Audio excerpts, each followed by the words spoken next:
Assalamualaikum warahmatullahi wabarakatuh. Halo sahabat sawit Indonesia, kembali lagi bersama saya di channel YFND yang pada hari weekend ini ya teman-teman. Di pagi hari ini menjelang siang kita berada di kebun.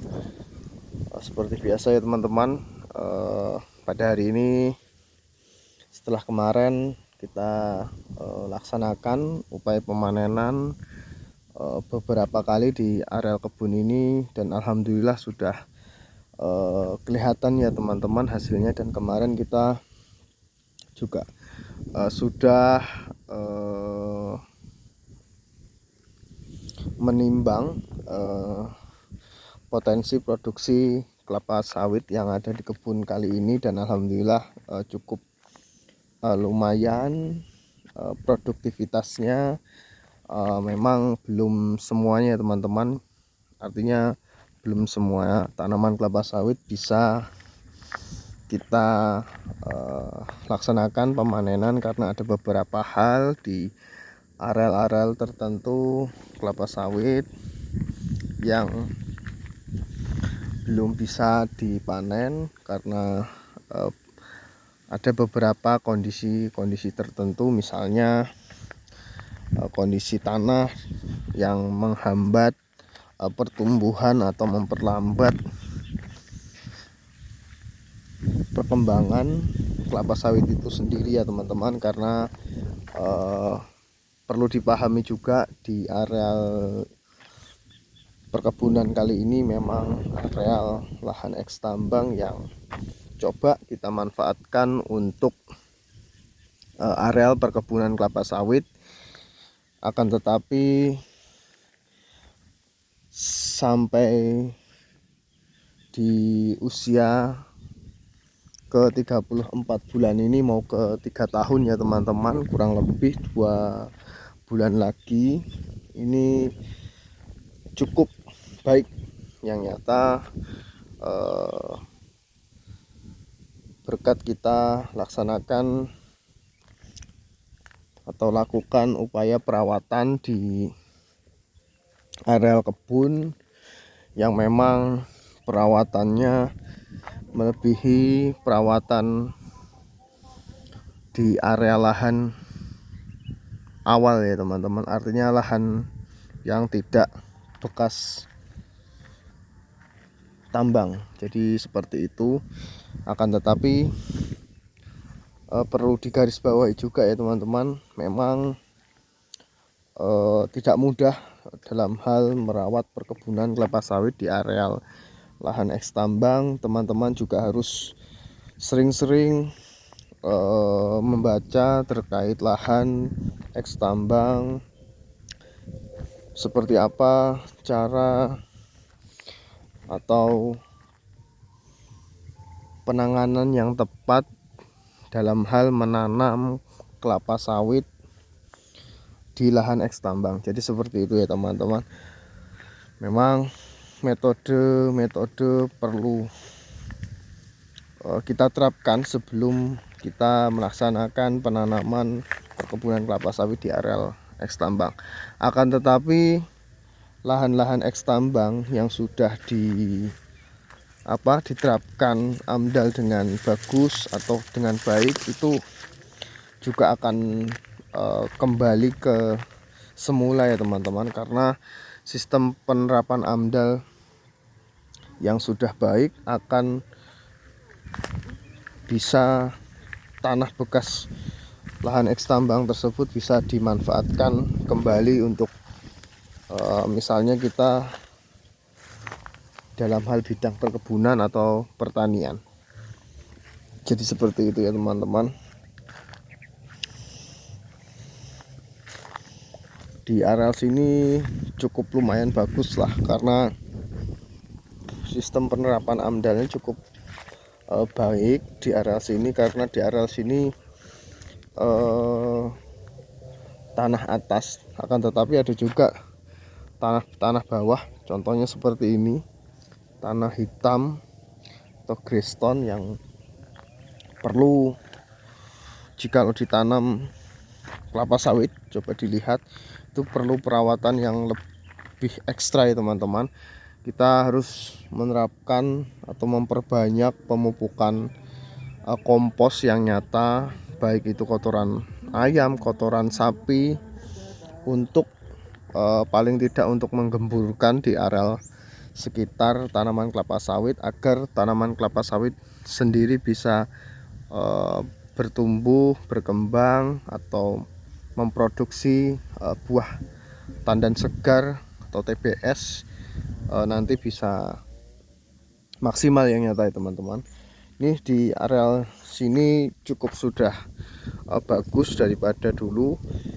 Kita terapkan pemupukan kompos. Kemarin kita perbanyak di sini kompos kotoran sapi yang sudah kita fermentasi, dan kita tambahkan juga kompos kotoran ayam agar memperbaiki areal-areal tanah yang ada di sekitar tanaman kelapa sawit itu sendiri. Jadi seperti itu ya teman-teman.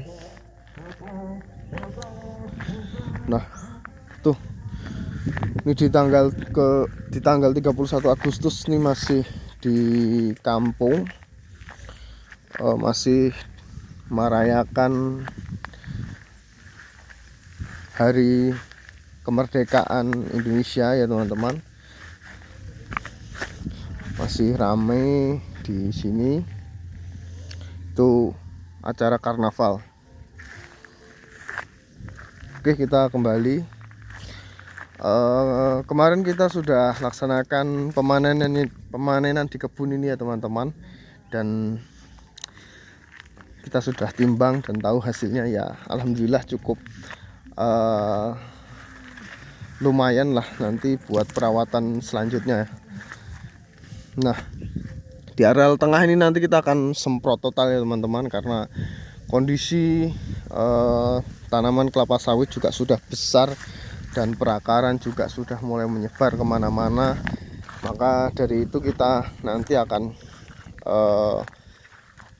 semprot di areal tengah, kita bersihkan agar tanaman kelapa sawit bisa bertumbuh dengan baik, nantinya tidak saling berebut makanan dengan gulma-gulma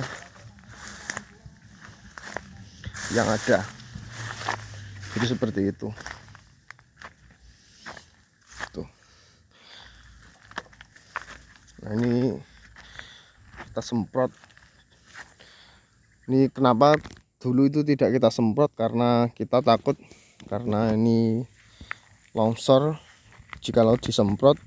Jadi kita tidak semprot. Akan tetapi jikalau tanaman sawit ini sudah besar seperti ini ya, kita akan semprot total ya teman-teman, semprot total. Tapi akan tetapi di areal sana tuh belum tumbuh gulma juga.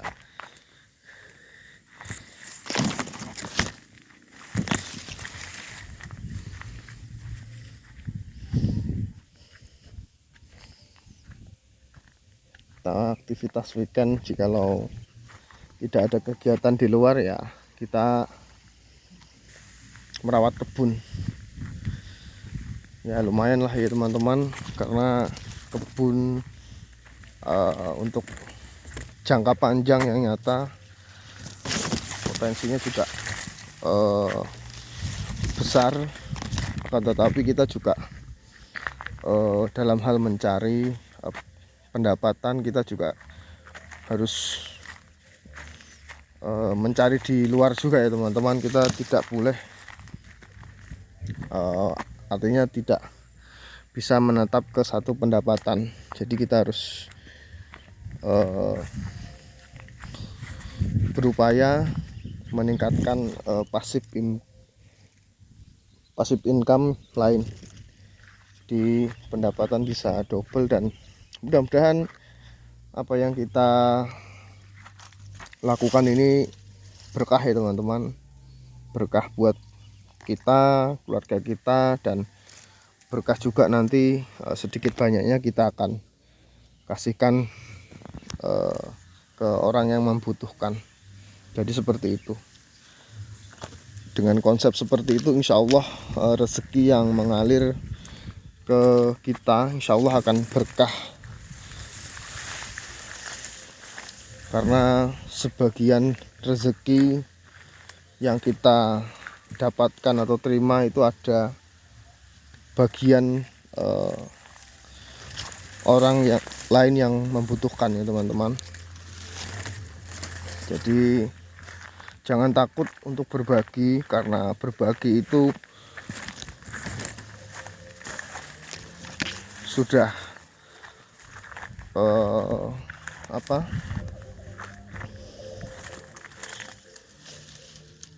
akan membuat rezeki kita tambah berkah dan akan ditambah terus ya teman-teman. Jadi jangan takut berbagi itu tidak akan mengurangi atau memiskinkan seseorang, malah akan justru ditambah dengan kita terus berbagi ya teman-teman.